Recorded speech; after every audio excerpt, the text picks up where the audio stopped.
Okay, I'm back, and I had that data loaded in there. The emulator on the screen froze, but let's try it again.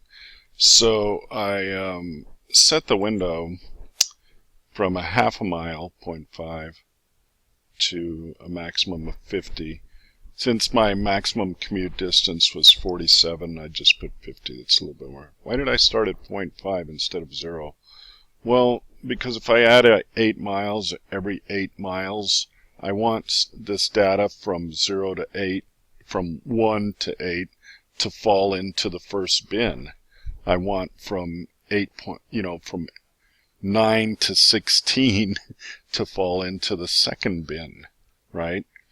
Well, in order to do that, I have to be on the half marks, like half a mile, 8.5 miles, 16.5 miles, 24.5 miles. Because otherwise, this 8, if I just went from 0 to 8, would the calculator know whether to put it in the first bin or the second bin? The answer is yes, it would default to the first bin.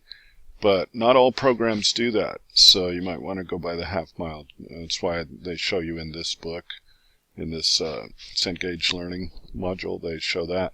So I'll just do what they're doing and do the half mile.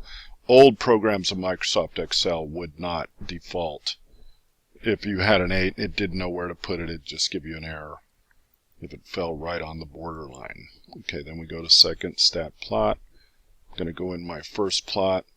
I'm going to choose this one. This is the histograms. Make sure it's on. My data is in L1. And I can just go ahead and graph it. And there's my graph. Same one you got in the book.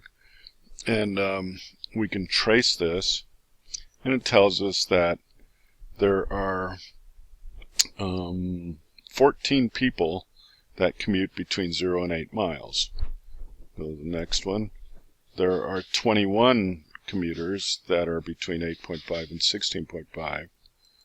And then there are 11 that are from, 17 to 24 miles.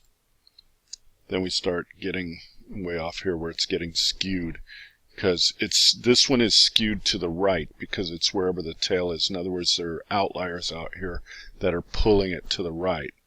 You always think of a distribution as being normally distributed, symmetric, but then since these are outliers here, it's kind of pulling it out to the right. If it was skewed left, the tail would be here, and okay. 6 people between 24 and 32 miles, then 4 more people between 32 and 40 miles, and then 4 more people between 40 and 48 miles. Okay, so that's how you do a histogram on a TI-84. And I'll show you a box and whisker plot next in the next unit.